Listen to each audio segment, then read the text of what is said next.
Welcome hordoftoota chaanaalii keenya welcome back warroonni chaanaalii keenyaaf maatii taatan like share gochaa jecha warroonni haarufni chaanaalii keenyaaf haaraa chaanaalii waliif teeknooloojii info odeeffannoo waa'ee barnootaa yeroo hundumaayyuu supplies ni godhu kana subscribe gochuudhaan jalqabaa jecha warroonni nan beekne instructor Robsan Aliyin jedhama leenjisaa ICT HNS database computer science akkasumas barnoota teeknooloojii wal qabatu kan adda addaa lectureewwan miidiyaa hawaasaa adda addaa irratti karaa chaanaalii keenyaatiin hordoftanii barnoota isin barbaachisu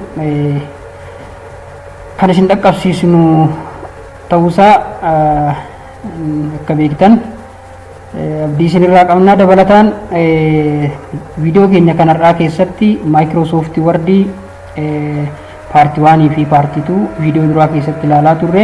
Paartii 2 keessatti qabiyyeewwan asirratti mul'ataa jiran kanneen xumurree kan dhaabne font n format style in home tab ka jedhu qabiyyeewwan kanneen tokko tokko ilaallee jirra.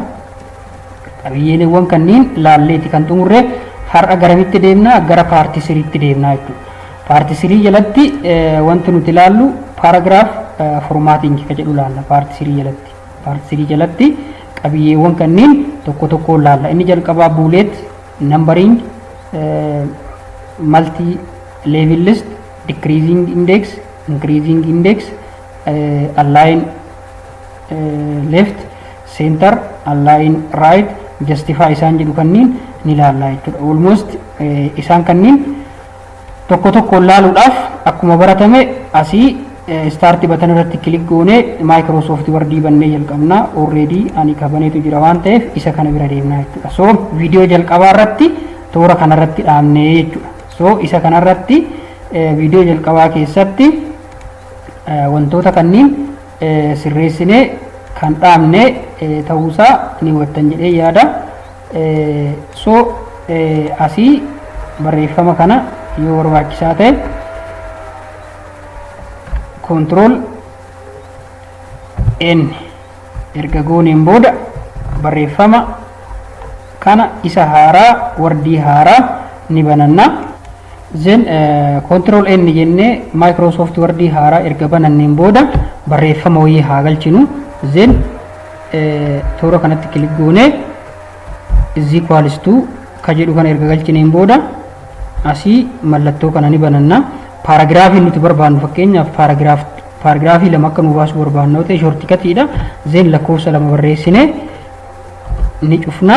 Sana booda dura kanaan maal jechuu ni qabna bakka kanatti raandi jennee barreessinaa jechuudha. Then erga raandi jennee barreessine enter jennaani barreeffama kana nu baasee jira. Gara hojii keenyaatti deemnaa jechuudha. So asirratti steepii kanarratti wanti nuti hojjennu paragraaf formatting isa jedhu ilaalla. Paartii 3 jalatti paragraaf formatting inni jalqabaa bullet ka jedhu ta'a. Inni itti aanu immoo numbering ka jedhu ta'a. So as dhufnee paragraafii kana galchinee jirra. Paragraafii kana jalatti wantoota asiin jiran kanneen apply godhaa deemna jechuudha. Wantoota kanneen apply godha. Inni jalqabaa asiin jiru bullet akkuma isinitti mul'ataa jiru asii bullet ishee tana gaafa click goone barreeffama nuti barreessine kana bulletiiwwan kanneen keessaa isa kamiin akka display nu ta'u barbaanna.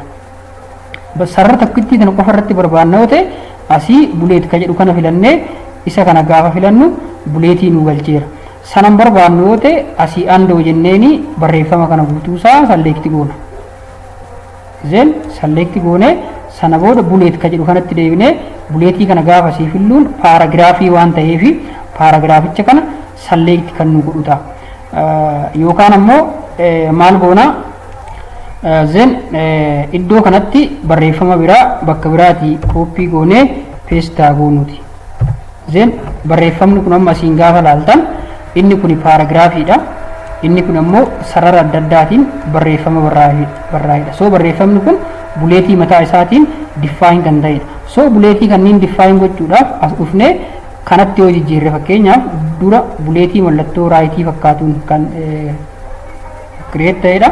Then isa kana jijjiirus yoo barbaanne bifa kanaan dhufnee asii kan jijjiirru ta'a jechuudha. Buleet kan jedhu kana bira dhufnee fakkeenyaaf isa kanaaf isa jalqabaa kanaaf as dhufnee buleetii isa kana gaafa filannu waliin jijjiiraa deema. Sababni isaa maaliif kun hundumtuu bakkuma tokkotti select ta'ee buleetii kanaan define waan ta'eef jechuudha. So buleet jechuun barreeffamoota barreessine sana akka inni miidhaguuf sadarkaa adda addaatti define gochuudhaaf kan ittiin gargaaramnudha.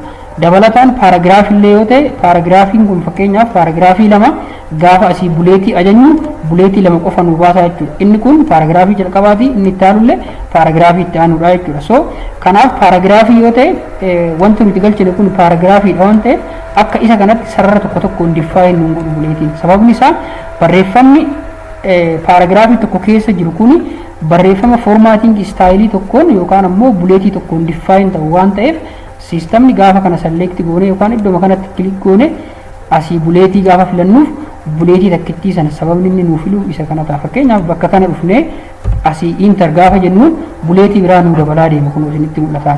Paaragraafii sadi goone jechuudha. Isa asiin jiru kana fakkeenyaaf paaragraafii biraa dabaluudhaaf akka inni buleetii nu galchuuf produced kan jedhu kanarratti click goone enter osoo asii jenneen maal godhaa buleetii biraa define nu godhaa jechuudha. So asitti jalqaba paaragraafii lama buleetii lama qofa nu kennaa ture barreeffama sana interiidhaan gaafa gadi buusnu garuu buleetii biraa nu dabalaa deeme. So buleetiin isa kana fakkaata. Itti aansee kan jiru buleetii itti aansee numbering kan jedhu jira isa haalaallu numbering then buleetii cinaadhaan gara harka mirgatti gaafa deemnu numbering kan jedhu jira then isa kana asii barreeffamoota kanneen asii click goone yookaan toora kanarratti click goone numbering kan jedhu kana bira gaafa dhufnu asiin numbering kan jedhu kana gaafa bira dhufnu tartiibaan kunoo nuu kaa'aa jira isinitti mul'ataara. Fakkeenyaaf isa kana click goone inni kun asiin mallattoo buleetii kan qabu kuni dhufnee numberingii kana gaafa filannu lakkoofsaan naa kaa'ee reefu isinitti mul'ataa jira. Asiin buleetiin ibsee ture amma immoo buleetii miti lakkoofsaan naa mul'isi gaafa jettu dhuftee kanneen keessaa lakkoofsa gaafa filattu lakkoofsatti sii deebisa. Fakkeenyaaf isa lakkoofsaan jiru kana kabiratti jijjiiruu yoo barbaanne asii dhufnee ABCDtti jijjiiruu yoo barbaanne akka mul'atu kanatti gara ABCDtti jijjiiree jira jechuudha. Fakkeenyaaf asiin isa kana jala paartishiniin biraa osoo jiraate isa asiin jiru cleaningii jala ka jiru kun isaan asiin gara gadii jiran kun paartishinii isa kanaa osoo ta'e akkaataa ittiin sirreessinu kan mataa isaa qabaachuu asii isa sana ni ilaalla. Garuu numbering inni jedhu kun yoo feene lakkoofsaan yoo feene qubeedhaan yoo feene ammoo roomaan numberiidhaan akka inni nu define godhu gochuu dandeenya barreeffama barreessina. Fakkeenyaaf paaragraafii kana lakkoofsa roomaaniidhaan akka inni nuuf osoo barbaanne as dhufnee isa kana asiin lakkoofsa roomatti gaafa jijjiirru bifa kanaan nu jijjiiraa deemaa jechuudha. So inni kun maal jechuudha numbering ka jenneen isa kana ta'a jechuudha. Numbering used to formatting style jijjiiruu dandeenya define gochuu dandeenya kafii keenyaa barbaanne asii settingii kana seennee jijjiiruu ni dandeenya ka barbaannetti jechuudha. Kanneen keessaa gosa barbaannetti adjust goone settingii isaa jijjiiruu dandeenya.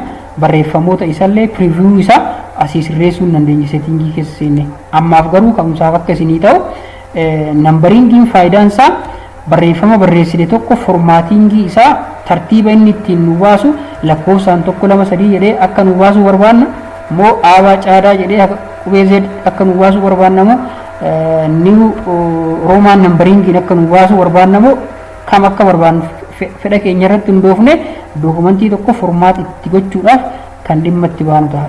Inni itti aanu qabxiin itti aanu kan laallu multi level listiidha.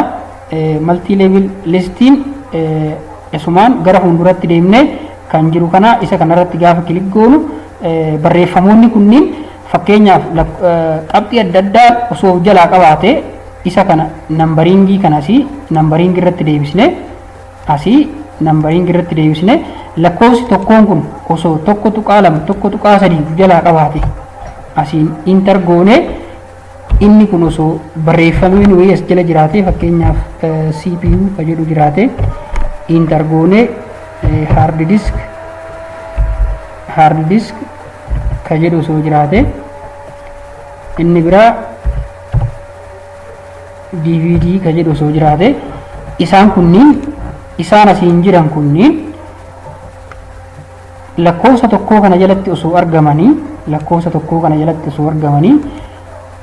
akkamitti formaat goona isa jedhu sana kan nu dandeessisuu fi dabalataan listiiwwan asiin jiran kana tartiibaan kaa'uudhaaf kan ittiin gargaaramnudha. Fakkeenyaaf isa kana tuqnee osoo kiiboordii keenyarraa taabii tuqnee yookaan ammoo baak jenneeni asii select goonee taabii osoo tuqnee maal godhaa barreeffama kan akkanatti nu siisaa deemaa jechuudha.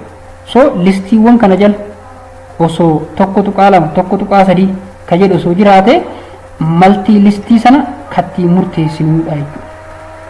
Maltii leebil list ishee jedhu tana kattiin murteessinudha. Fakkeenyaaf lakkoofsa kana jala tokko tuqaa tokko osoo jiraate fakkeenyaaf inni kun 1.1 osoo ta'e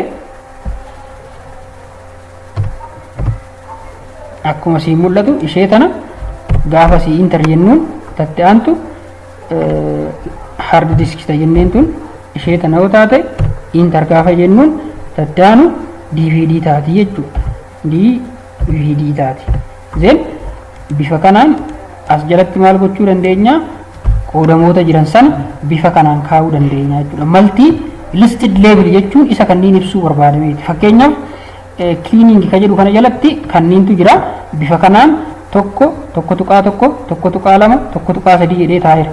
Kana jalallee paartishiniin akkana osoo jiraate akkuma kanatti lama tuqaa tokko lama tuqaa sadii jedhee itti fufa bifa kanaan multi listed goonaa jechuudha. Bifa kanaan multi listed goonee kaa'uu dandeenya. Multi listediin isa kana ta'a jechuudha. Multi listediin isa kana ta'a decreasing index and increasing index ka jedhu kana halaallu decreasing and increasing index. So isheen tun asiin tan jirtu tana decreasing index jennaani ishee tan ammoo increasing index jenneen ilaalla. Sana jechuun fakkeenyaaf cleaning ka jedhu kana jala osoo barreeffamni adda addaa steepii wayii osoo jiraate 2.1 jalatti step 1 then step 2 step 3 jedhee steepiiwwan kunniin osoo jiraate steepiiwwan kunniin lakkoofsa asiin jiru kanaan qixxaa'uu danda'anii isa sanniin akkaataa ittiin formaat godhu maal fayyadamneeti increasing index fi decreasing index ka jedhu kana fayyadamu. Fakkeenyaaf amma isa kana gaafa ilaaltan decreasing index kanarratti gaafa tuqnu garana baaseera barreeffama kana.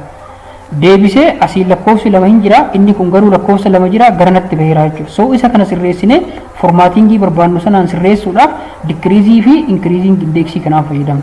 Increasing index gaafa goonu bifa kanaan akkanatti sirreessaa jechuudha. Haga barbaannu sana oofne yoo garana deebisuu illee barbaanne bifa kanaan garana kan deebisuu ta'a jechuudha. Haga istaayilii barbaannu sanitti. Tokko tokkoon fakkeenyaaf asirratti kilik goone yookaan isa kanarratti tokkicha kanarratti kilik goone asii taabii tuquudhaan illee sirreessuu dandeenya. Taabii tuqnee yookaan duubatti deebisnee dikiriizii kanaan maal gochuu dandeenya sirreessuu dandeenya. So inni kun inkiriizii fi dikiriizing jennee kan laallu kana ta'a jechuudha. So paartii kana jalatti haga ammatti paartii 3 kana jalatti wantoonni nuti haga ammaa laalle buuleetii ilaallee jirra. Nambaringii ilaallee jirra. Multi level list ilaallee jirra.